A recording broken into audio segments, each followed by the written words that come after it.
Assalamualaikum warahmatullahi wabarakatuh. Selamat sore.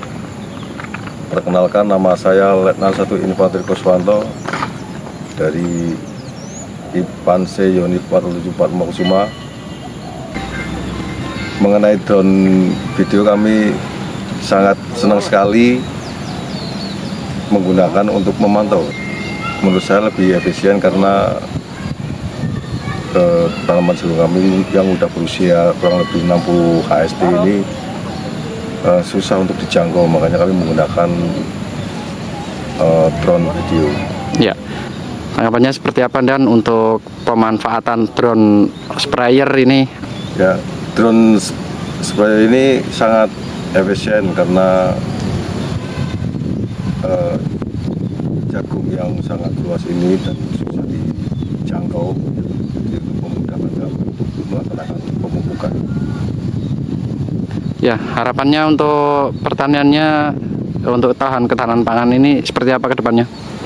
Harapan kami setelah dilaksanakan pemupukan ketiga ini, ya kan, jagung yang tumbuh 1-2 tongkol ternyata ini 3, bahkan ada 4, ya isi semua. Perkenalkan, nama saya Puji, saya petani milenial Kabupaten Pekalongan. Ya, gimana Mas tanggapannya terkait dengan mekanisasi di lingkungan 407 yang jenengan itu ikut membantu membina jalannya program pertanian ketahanan pangan di unit 407 ini? Kami selaku petani milenial Kabupaten Pekalongan merasa senang dan bangga dengan adanya mekanisasi pertanian dari PT Maksi Tani Teknologi, bisa membantu mengefisiensikan dalam pekerjaan bertani.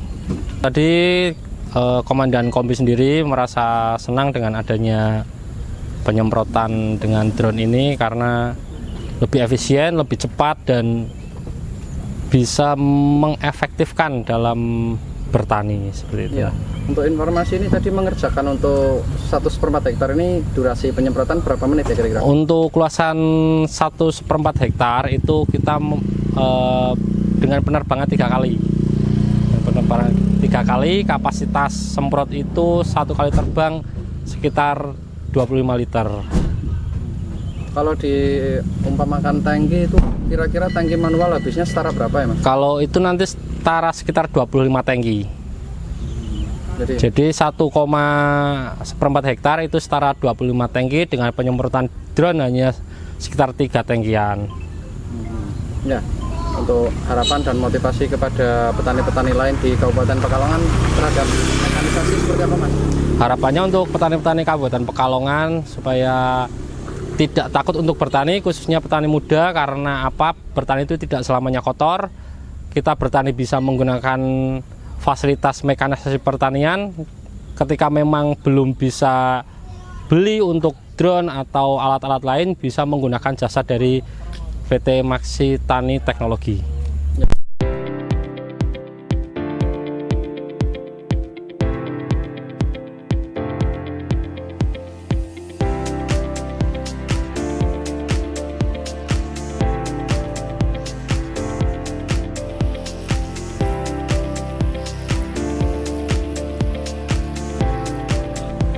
Oke guys, kita kali ini sudah berada di lahan ketahanan pangan untuk tanaman jagung, mengikuti program Indonesia Swasembada Jagung tahun 2026. Lokasinya di Ionif 407 Padma Kusuma, tepatnya di Kompi Senapan C, Wonopringgo, Kabupaten Pekalongan. Ya, ini tanaman jagung dimulai sejak 2 November 2025. Pada saat gambar ini diambil kurang lebih di kisaran 68, yang ada di layar ini 68. Kemudian di hari selanjutnya kita bukan ya, ini sekitar ya 70-an lah, ini 70-an pada 70 hari ini dia kena angin puting beliung ya. Dia beberapa lokasinya ini rebah Tapi saya pantau sih secara umum masih aman ya. Ini saya melakukan pengawalan ya, pemantauan dulu untuk kondisi terkininya. Semoga tidak ada masalah. Selanjutnya nanti saya akan cek pantau menggunakan drone. Untuk drone kameranya ya, kita mulai dari atas seperti apa kondisinya. Saya juga penasaran juga. Kemudian nanti pada saat tanggal yang hari ke-72 hari setelah tanam, kita mengundang ini drone sprayer untuk menutrisi. Tepatnya sih lebih banyak kandungan antioksidan, asam amino selain pestisida ya tentunya, sama nambah itu beta karoten, unsur nutrisinya untuk membantu pengisian supaya di fase selanjutnya setelah terjadi angin besar ini yang sisa tanaman yang masih produktif itu tetap berjalan dengan normal, tetap bisa mengisi dengan baik. Ya sebenarnya cukup keluh juga ya, cukup kaget juga ketika kita sudah berharap dengan maksimal ternyata masih kedapatan beberapa kendala. Ini yang jadi pelajaran kita bersama bahwa selain memikirkan pancausaha tani atau hal-hal inti di dalam pertanian, kita juga harus memperhitungkan faktor hambatan atau potensi resistan atau kendala yang mungkin saja terjadi ya, seperti cuaca ekstrim, bencana alam dan lain sebagainya. Dari ini saya juga akhirnya terinspirasi untuk mencari asuransi untuk pertanian khususnya jagung, karena Indonesia ini kan arahnya swasembada jagung untuk 2026. Mestinya kan asuransi itu menjadi instrumen yang penting yang harus ada di sana. Nanti coba saya cari-cari, saya kepoin ada nggak ya untuk asuransi pertanian jagung ini. Ini teman-teman dari Maxi Agri. Ya jujur sempat shock juga sih awal-awal dengar kabar tanaman jagung kena angin gitu pada rebah. Saya langsung cek lokasi. Saya agak lupa tanggalnya tepatnya kapan, nanti saya cek lagi lah, saya sampaikan nanti. Nah, itu lagi ngisi nutrisinya di drone-nya itu. Ini teman-teman drone ini dari Maxi Agri di Tegal ya domisilinya. Kita panggil ke Pekalongan sini. Nah, kita butuh banget penyemprotan. Saya rasa sih cukup efektif ya nyemprot di usia-usia segini yang kita udah nggak masuk ke celah-celahnya, udah nggak bisa masuk ke tengah-tengah lahan jagungnya. Kalau lahannya cuma 1 petak 2 petak mungkin masih bisa, tapi kalau sudah puluhan hektar gitu sangat nggak mungkin kita nyemprot manual, dan manfaatnya banyak banget. Nyemprot menggunakan drone ini bisa lebih efektif, lebih efisien, tepat sasaran juga, terus juga meringankan lah. Yang terakhir itu yang paling penting, meminimalisir kontak antara manusia dan pestisida dan zat-zat lainnya. Bahkan pupuk organik cair pun seharusnya tidak dihirup karena memang bukan peruntukannya untuk paru-paru kita ya. Sebenarnya Indonesia tuh udah butuh banyak banget drone seperti ini untuk mempermudah produksi, yang endingnya menurunkan beban operasional sehingga biaya pekerjaan itu bisa lebih rendah, juga bisa meningkatkan produktivitas. Terlebih ketika isu regenerasi petani itu semakin membuming ya, di mana-mana banyak orang mengeluhkan kesulitan tenaga kerja. Maka solusinya mekanisasi seperti ini. Karena bagaimana Indonesia bisa mencapai industrialisasi pertanian yang artinya itu bekerja dengan sistem yang terpadu, dengan sistem yang mutakhir untuk meminimalisir beban dan biaya kerja. Sehingga harga jual akhir ketika dapat tinggi pun margin keuntungannya lebih gede, dan ketika pas lagi harganya agak mepet ya, margin keuntungannya tuh tidak habis mepet pula gitu kan, karena beban produksinya juga bisa ditekan dengan mekanisasi. Sekarang bayangkan aja ya, untuk ukuran 25 tangki bisa diringkas dalam 3 tangki dengan tanpa harus berjibaku dengan duri-duri daun yang sangat tajam, duri-duri dam-dam, duri-duri daun gitu ya. Ini cukup meringankan sebenarnya, tapi kembali lagi ke sistem ya, petani kita siap atau enggak, tahu atau tidak, pemerintah kita support atau tidak, terus kapital tentunya, para pengusaha-pengusaha yang selama ini beli combine harvester, ya mau nggak dia merambah ke dunia persewaan drone untuk sisi swasta tentunya ya. Juga pemerintah pun harusnya mampu lah ya, untuk beli traktor segitu gede aja mampu, masa untuk beli drone nggak mampu ya. Tapi semua tergantung ke kebijakan, baik kebijakan daerah maupun kebijakan pusat. Kita warga hanya bisa inisiatif dan kreatif aja, bagaimana menyiasati situasi yang cukup sulit supaya lebih mudah. Saya rasa asuransi itu sangat penting ya, asuransi pertanian jagung, karena yang namanya force majeure atau kecelakaan akibat bencana itu memang tidak diharapkan. Coba nanti kalau ada komen di bawah ya teman-teman.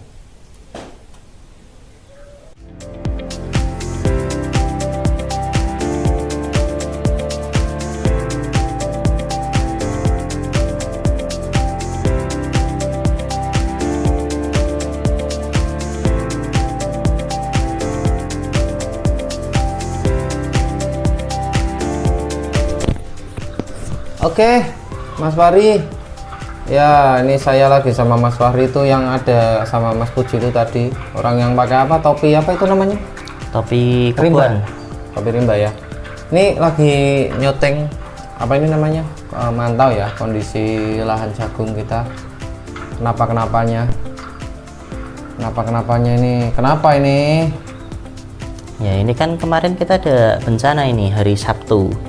Sore-sore ada badai cukup besar memporak-porandakan di sejumlah wilayah Kabupaten Pekalongan, terutama paling parah di Kesesi sama Bojong.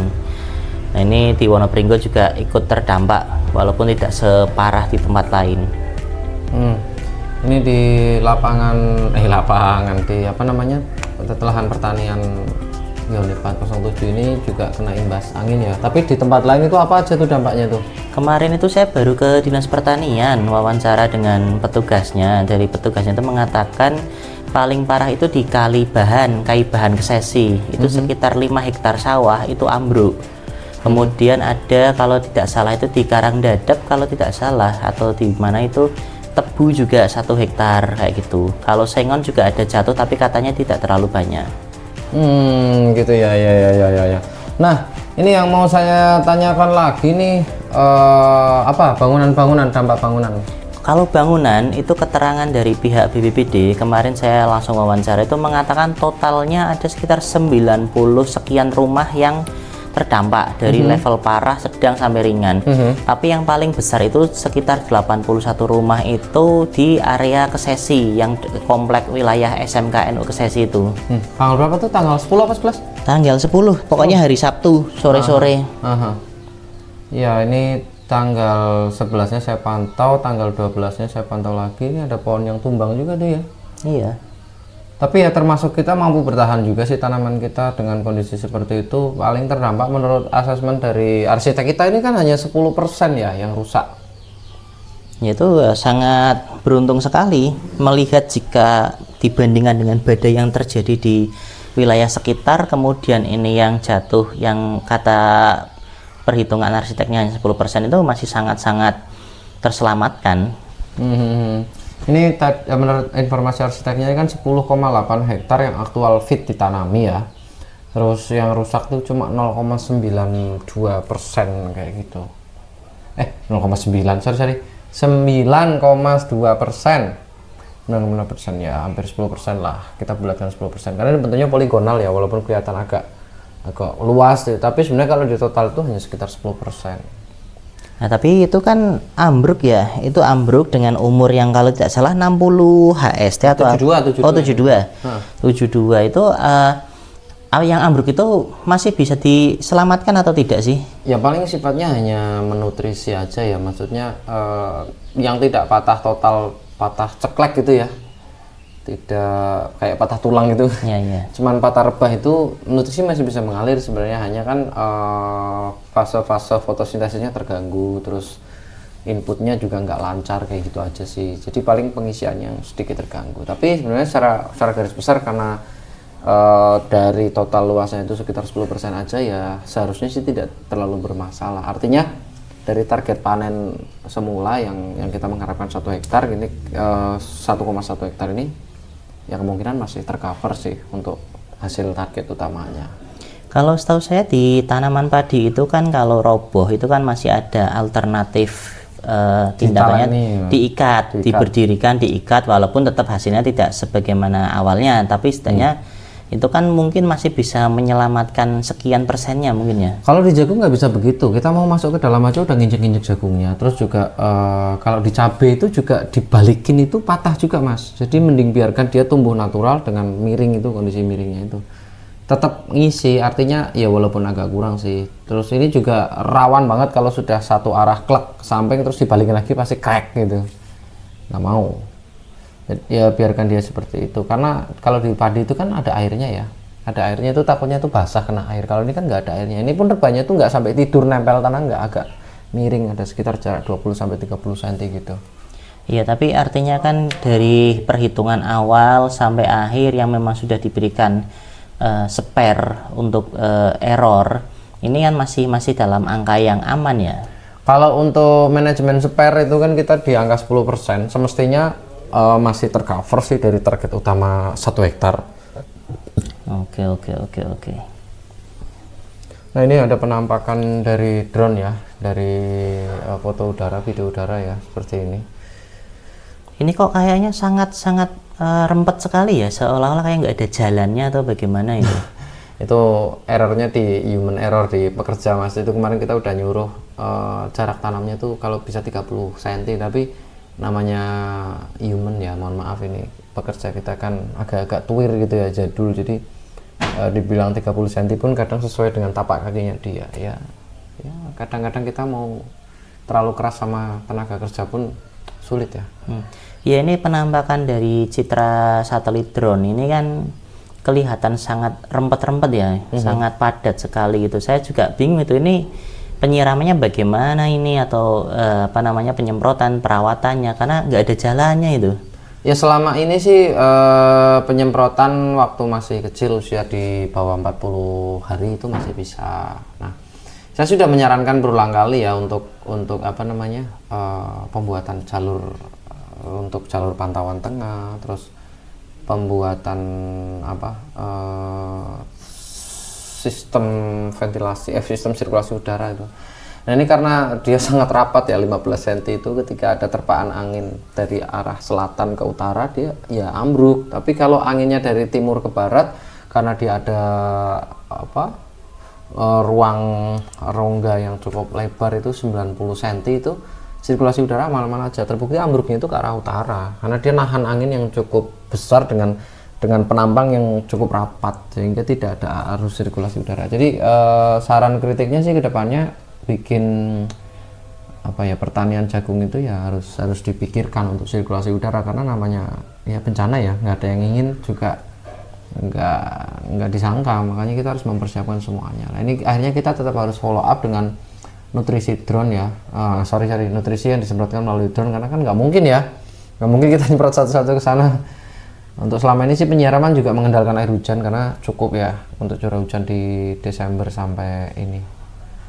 Ini kenapa layar saya berbet ya. Oke. Artinya di sini memang ada sebuah manajemen data yang cukup bagus ya, dalam artian pihak ini yang bertani ini memahami bahwa ini sedang musim hujan sehingga tidak terlalu direpotkan dengan penyiraman. Ya. Penyiraman sih nggak terlalu masalah, ini hanya tentang bagaimana mekanisme mekanika dan kalor, fisika Newtonisnya tentang arus ya, arus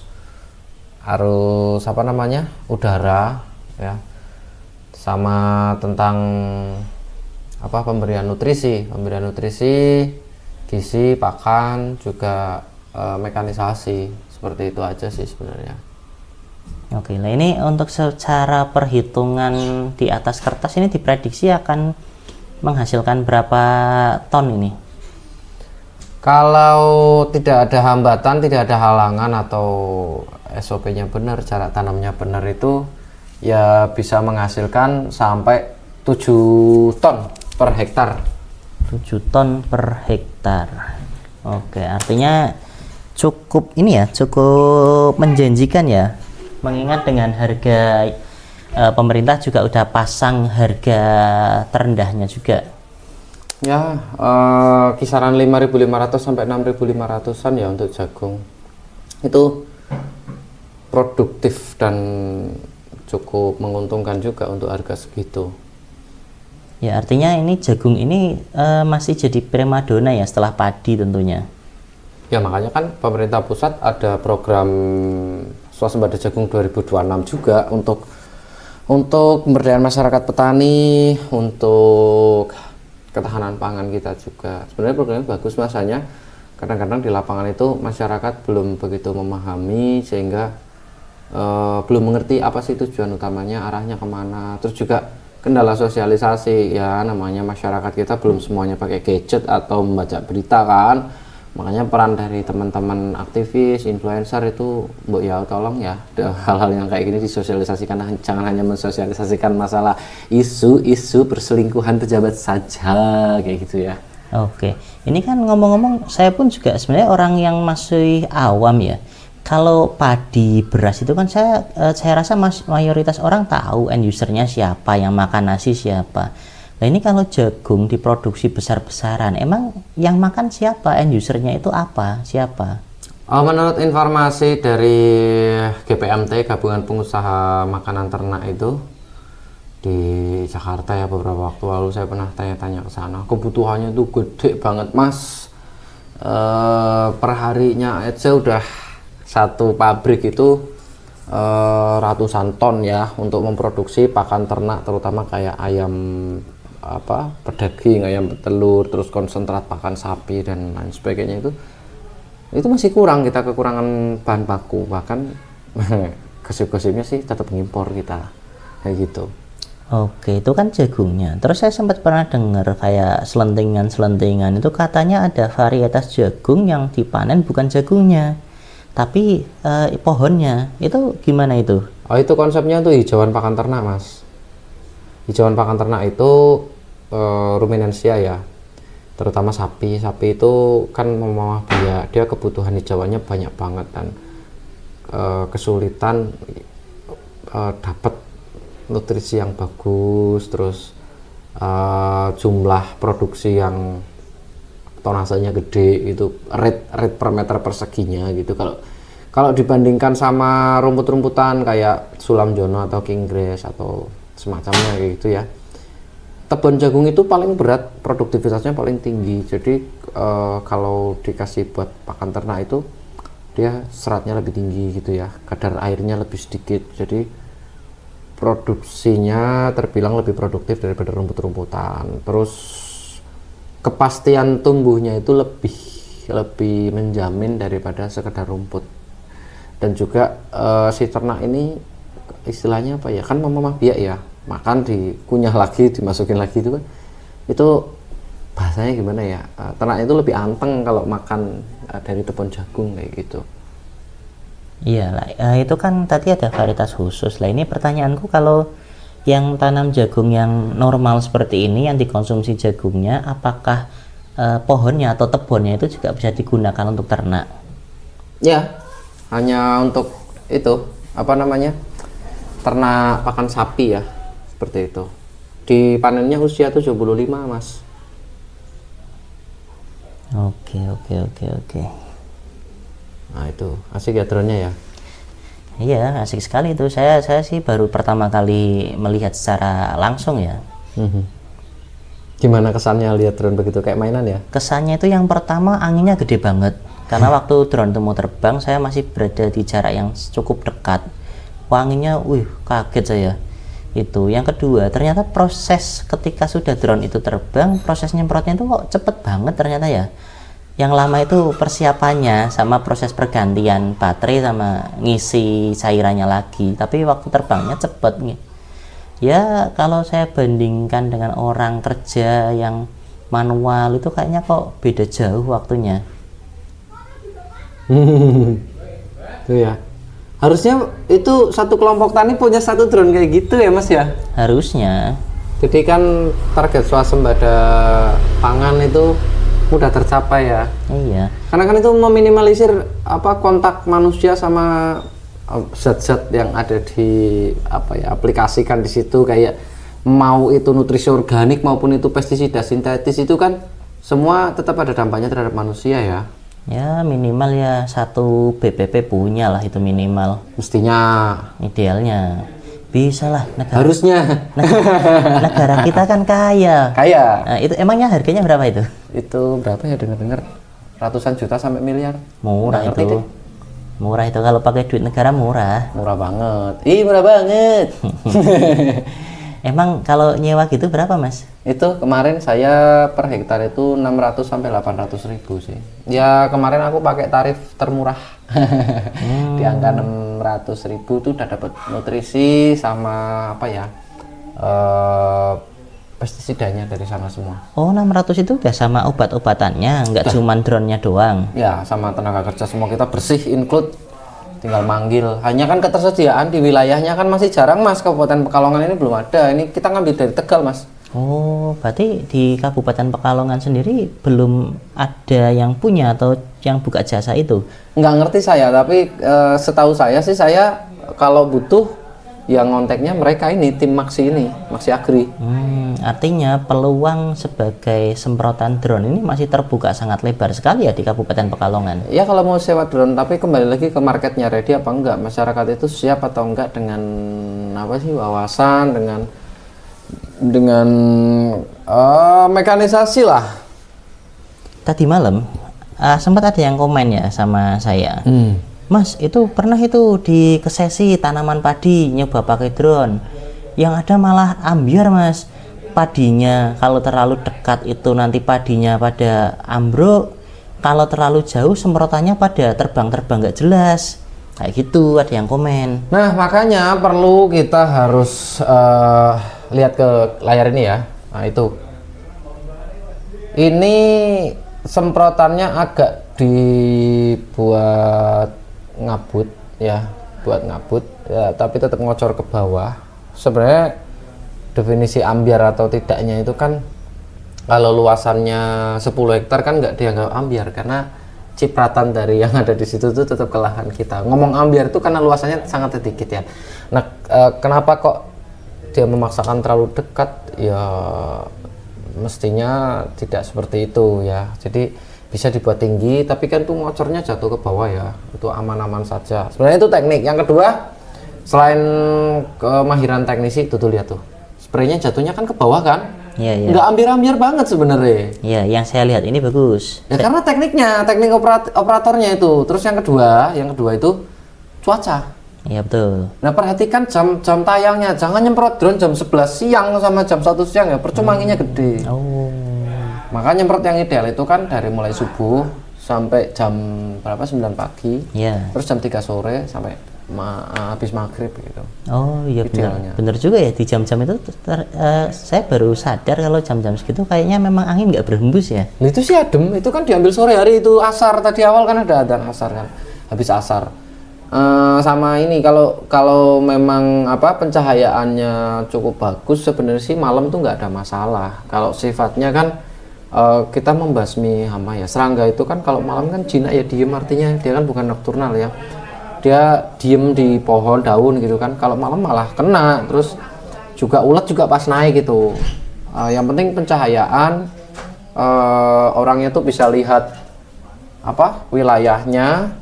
Terus siangnya disurvei dulu, maksudnya di mapping dulu, terus dibuat draft peta jalurnya. Nah, itu kan kayak gitu tuh digambar. Kan ada jalurnya kan? Iya. Itu rutenya drone-nya itu seperti apa, nanti dia bisa melintas.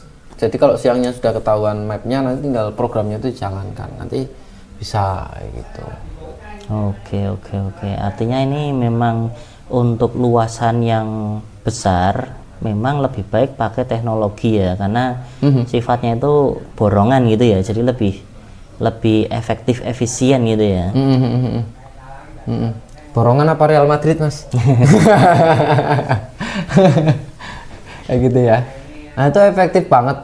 Ini kalau nggak ada hambatan pohon-pohon yang gede-gede ternyata itu kan hanya 15 menit sebenarnya udah bisa tercapai. Oke. Apalagi yang mau ditanya? Tuh ada komandannya tuh. Komandannya mengkepo. Iya sih, saya sebagai orang yang apa ya istilahnya itu bukan praktisi yang banget di pertanian ya, masih sebagai penonton, itu saya berharap ini yang di 407 ini tuh bisa jadi apa, hasilnya bagus, SOP-nya bisa diduplikasikan dan bisa diterapkan di tempat lain. Karena kemarin saya sempat main ke salah satu ketua petani di Pemalang ya. Ketua petani NU apa saya lupa itu istilahnya. LPPNU. Iya. Itu juga mengatakan hal senada. Nanti kalau di 407 hasilnya bagus, saya mau tiru SOP-nya, saya terapkan di sini. Kurang lebih seperti itu. Nah makanya dengan kondisi yang ambruk ini tetap kita rekam, tetap kita laporkan, karena riset itu harus otentik ya. Artinya kita tidak boleh mengabaikan faktor X. Kita kan riset ilmiah, kita harus jujur. Apapun yang terjadi harus kita cantumkan. Resistannya seberapa persen ya kan, resistensinya, terus nanti ketahuan output hasilnya berapa. Jadi faktor R itu tetap harus dipertimbangkan. Jadi produktivitas mau sebaik apapun kita sudah memproses, tetap ada faktor resistan. Nah faktor R ini mau dimasukkan berapa persen dalam rasio gitu kan. Nah ini kita sebagai kejujuran ilmiah kita harus menyampaikan apa adanya dari proses produksi ini, ada kendala apa, seperti apa, outputnya berapa, kita harus sampaikan pada publik karena inilah kejujuran ilmiah kayak gitu ya.